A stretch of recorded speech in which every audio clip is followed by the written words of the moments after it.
중저준위 방사성 폐기물 처분장과 관련해 경주시가 받는 지원금이 15년째 오르지 않아 지역 경제에 큰 도움이 되지 못하고 있습니다. 경주시는 현실적인 인상안 마련을 정부에 촉구하고 있습니다. 경북 동해안의 무분별한 개발 행위와 해양시설물 설치로 인한 연안 침식 현상이 전국에서 세 번째로 심각한 것으로 나타났습니다. 경북 지역 30여 개 시민사회단체로 구성된 경북 공동행동이 기자회견을 열고 낙태죄를 유지하고 처벌을 고수하는 정부안을 받아들일 수 없다며 낙태죄를 완전 폐지하라고 촉구했습니다. 여러분 안녕하십니까? 포항 MBC 뉴스입니다. 중저준위 방패장이 있는 경주에 폐기물이 반입될 때마다 드럼당 63만 원의 수수료가 지원됩니다. 그런데 15년째 금액이 고정돼서 지역 경제에 큰 도움이 되지 않고 있는데요. 현실에 맞게 인상해야 한다는 목소리가 나오고 있습니다. 김기영 기자가 보도합니다. 2005년 방패장 찬반 주민투표를 앞두고 정부는 각종 인센티브 제공을 약속했습니다. 방사성 폐기물이 처분장에 들어올 때마다 한 드럼에 63만 7,500원의 수수료 지원 방안도 핵심 내용이었습니다. 정부가 지원하는 것은 법으로 그 지원의 규모를 분명히 정했고 지자체가 무엇보다도 그 방패장을 유치한 지자체와 정부가 같이 그 지역을 잘 사는 지역으로 만들겠다라는 게 정부의 의지입니다. 하지만 이 지원금은 특별법에 명시돼 한 푼도 오르지 않은 채 15년째 그대로입니다. 지금까지 경주시가 받은 수수료는 총 120억 원, 연평균 10억 9천만 원입니다. 당초 정부가 산정한 연평균 85억 원, 60년간 5,100억 원의 8분의 1 수준입니다. 이 돈으로는 경주시 전체 저소득층 16,000가구에 전기 TV 수신료 조로 월 2,500원 지원과 원전 환경 감시기구 인건비를 충당하면 끝입니다. 방패물 처분 수수료는 당초보다 3배가 지금 올랐습니다. 올랐는데 저희들 그 방패물 지원 수수료는 사실 10원도 오른 게 없기 때문에 연간 한 16억 원을 받아가지고 저희들 할 사업도 사실 없고. 이처럼 경주시가 받는 지원 수수료는 올리지 않으면서 한국원자력환경공단의 처분 수수료는 계속 인상됐습니다. 2008년 200리터 드럼당 455만 원에서 출발해 지난해 1,519만 원이 됐습니다. 2년마다 재산정하기 때문인데 지금까지 3배 이상 올랐습니다.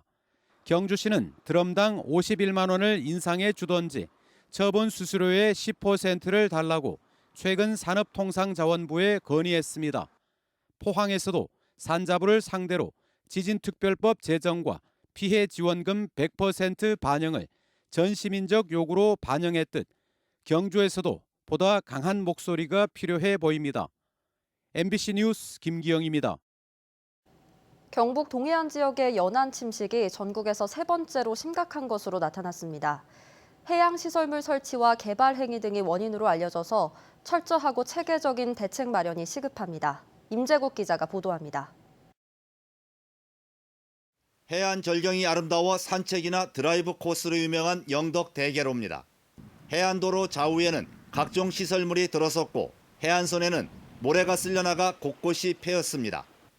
하저항과 인근 해수욕장은 오랜 침식으로 모래가 많이 줄었고 폭도 좁아졌습니다. 모래가 사라진 일부 백사장에는 파도를 막는 해양시설물로 채워졌습니다. 예전에는 요소 앞에서 뛰어내릴 정도의 모래가 쌓여 있었는데 지금은 모래도 없고 백사장도 줄어들고. 연안 침식이 심각한 해안가에선 태풍이나 파도 등으로 인한 도로 붕괴나 침수 등 피해가 커지고 있습니다. 연안 침식이 심각했던 강구면 해안가는 지난달 2번의 태풍으로 큰 피해를 입기도 했습니다. 경북 동해안에선 이곳을 비롯해 31곳에서 연안 침식이 가속화되는 것으로 나타났습니다. 더불어민주당 어기구 의원이 해양수산부로부터 받은 자료에 따르면 경북 동해안의 연안 침식 우려와 심각 단계가 차지하는 침식 우심률은 75%로 울산과 부산에 이어 세 번째로 높았습니다. 해안선을 파괴하는 심각 단계에는 영덕 하저리와 울진 덕신리, 경주 양남면 나아리가, 우려 단계에는 포항 칠포와 영일대 등이 포함됐습니다. 연안 침식은 해양시설물 설치 증가와 개발 행위 등이 원인인 것으로 알려지고 있습니다. 자연적인 어떤 발생 원인도 있지만 각종 개발 행위와 많은 관련이 있습니다. 그래서 이를 해결하기 위해서는 해수부도 중요하지만 국토부라든지 행안이라든지 각종 정부 부처들, 특별히 지자체와 같이 협력 체계를 구축해서 해결 방안을 모색하는 것이 매우 중요하다고 생각합니다. 한편 해양수산부가 지난해 발표한 16년간 연안침식 실태 조사 백서에 따르면 동해안은 파도의 영향을 많이 받고 수심이 급격히 깊어져 다른 해역보다 침식 비율이 높게 나타났고 연안 정비가 이루어진 곳은 24%에 그쳤습니다. MBC 뉴스 임재욱입니다. 경북 지역 30여 개 시민사회단체로 구성된 경북 공동행동은 오늘 기자회견을 열고 낙태죄를 완전 폐지하라고 촉구했습니다. 낙태를 제한적으로 허용한 정부 입법안은 헌법재판소의 낙태죄 헌법 불합치 결정 취지에 어긋난다고 비판했습니다. 또 법무부 양성평등위원회도 임신 중지 비범죄화 권고를 했다며 낙태죄를 유지하고 처벌을 고수하는 정부안을 철회하라고 주장했습니다. 포항환경운동연합은 포항시 남구 일대 이태른 폐기물 매립장 증설 사업과 관련해서 포항시 의회에 반대 결의를 촉구했습니다. 네이처 ENT와 에코시스템의 매립장 증설은 시민들의 환경권을 심각하게 침해할 수 있다며 시의회가 제동을 걸어야 한다고 주장했습니다. 또 매립장 증설을 반복해온 특정 업체들이 사업을 계속해야 할 명분은 더 이상 없다며 포항시와 의회가 이들의 후한 무치에 엄중히 책임을 물어야 한다고 밝혔습니다. 포항시 성희롱 성폭력 고충심의위원회 조사 결과 포항시립예술단 공무원의 성폭력 사실이 공식 확인됐습니다. 피해자에게 지속적으로 고소 취하를 종용한 혐의를 받고 있는 당시 담당 과장과 동료 직원에 대해서도 2차 가해에 해당된다는 결과가 나왔는데요. 여성단체는 무관용 원칙에 따라 가해자들에 대한 엄중한 처벌이 뒤따라야 한다고 밝혔습니다. 장미쁨 기자가 보도합니다. 지난해 포항시립예술단 운영을 담당하는 공무원으로부터 지속적인 성추행을 당한 A씨. 담당 과장에게 피해 사실을 알렸지만 포항시는 사건을 조사조차 하지 않았고 가해자 격리도 3개월이 지나서야 이루어졌습니다. 이게 장난인지 뭔지 지금 판단도 안 되고 굉장히 당황해서 그냥 다른 말 하면서 얼버무리면서 이렇게 빠져나왔는데 더 구체적이고 좀 수치스러운 부분들은 얘기 안 하고 싶어요. 참다 못한 A씨가 경찰 고소한 이후에는 담당 과장과 동료로부터 지속적인 2차 가해에 시달렸습니다. 자체 조사조차 하지 않은 포항시는 지난 8월 A씨가 기자회견에 나서고 관련 보도가 쏟아진 뒤에야 뒤늦게 조사에 착수했습니다. 포항시 성희롱 성폭력 고충심의위원회는 가해자 B씨가 고의성을 가지고 언어적, 신체적, 시각적인 성추행을 반복적으로 저질렀다고 밝혔습니다. 또 피해자에게 지속적으로 고소 취하를 종용하고 회유하는 등 2차 피해를 준 혐의를 받고 있는 당시 담당 과장과 공무원에 대해서도 2차 피해에 해당한다고 판단했습니다. 포항시는 이번 조사 결과를 토대로 해당 공무원들에 대한 감사실의 징계 처분 절차가 이루어질 것이라고 밝혔습니다. 여성단체는 포항시 간부급 공무원이 포함돼 있는 이번 사건에 대해 포항시가 무관용 원칙에 따라 더 철저히 처벌해야 한다고 강조했습니다. 지금까지 관행적으로 이어져 왔던 그 직장 내 성폭력 문제를 근절함과 동시에 지역사회에 강력한 파급 효과를 미칠 수 있기를 바랍니다. 한편 가해자 B씨는 강제추행 혐의로 재판에 넘겨졌고 피해자 A씨는 포항시를 상대로 남녀고용평등법 위반 등에 따른 손해배상 청구 소송을 진행하고 있습니다. 사건이 발생한 지 10달 만에 포항시 조사에서 성폭력 사실이 공식 확인된 데 이어 관련 공무원들에 대한 엄중한 처벌이 이루어질 수 있을지 주목됩니다. MBC 뉴스 장미쁨입니다. 포항 신항에 들어온 필리핀 선원 4명이 코로나19 확진 판정을 받았습니다. 포항시에 따르면 파나마 선적 화물선에 근무하는 필리핀 국적 선원 4명이 포항 신항 입항 전 실시한 코로나19 검사 결과 양성 판정을 받았습니다. 한편 이 화물선에는 확진자 4명을 포함해 21명이 타고 있었습니다. 오는 19일부터 경북 지역 초중고등학교에서 매일 등교가 가능해집니다. 초등학교는 25학급 이상을 과대 학교로 정하고 교내 밀집도를 3분의 2 이내로 유지하되 오전, 오후로 나눠 학년별로 매일 등교할 수 있도록 했습니다.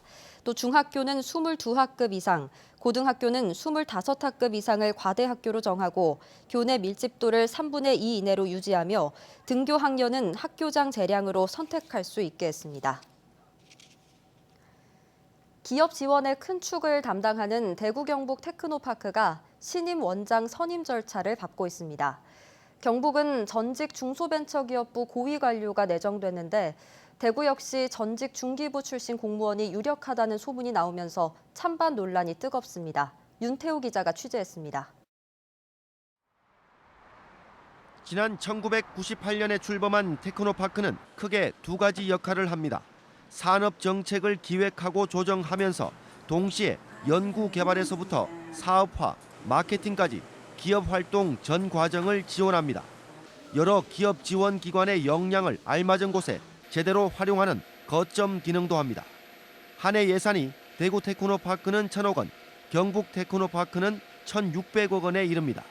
기업에서 우리 성장을 하려고 하면 꼭 테크노파크를 찾아갖고 자문도 구하고 기술적인 부분도 많이 있고 뭐 부가적으로 재정적인 부분도 또 많이 있고 뭐 하여튼 밀접한 관계가 있습니다. 그런데 최근 신임 원장 공모를 하면서 논란이 일고 있습니다. 경북 테크노파크는 지난달 28일 이사회를 열어 중소벤처기업부 전직 공무원을 원장 후보로 정하고 관리감독 부처인 중소벤처기업부 장관의 승인을 기다리고 있습니다.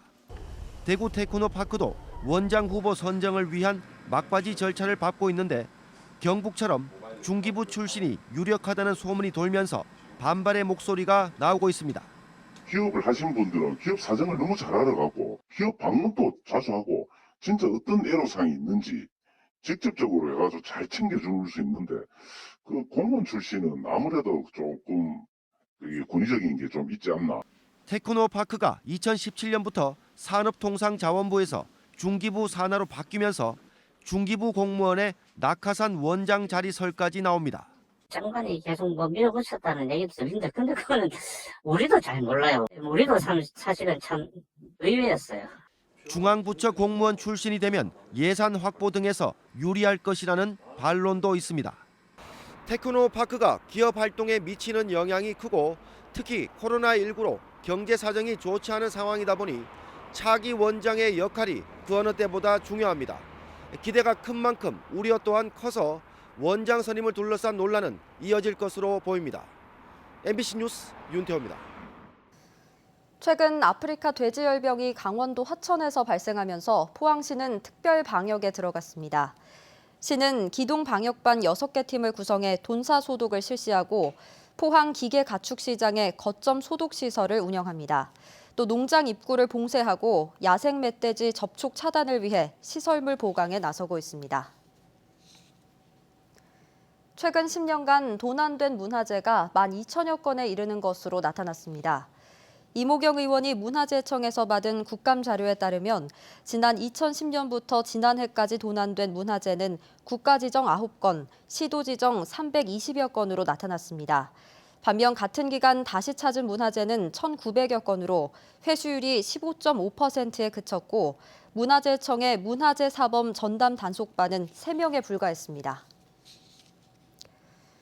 낮 동안에도 찬바람이 불었습니다. 서늘한 날씨가 이어지고 있는데요. 내일도 일교차가 10도 이상 크게 발생해서 건강관리에 주의하셔야겠습니다. 조주경 기상캐스터입니다. 낮 동안 맑은 하늘에 기온이 20도 안팎으로 크게 올랐지만 해가 지고 나니 금세 쌀쌀합니다. 외출하실 때 겉옷 따뜻하게 하셔야겠습니다. 내일도 일교차 큰 날씨가 이어지겠고요. 구름 많은 하늘에 공기도 깨끗하겠습니다.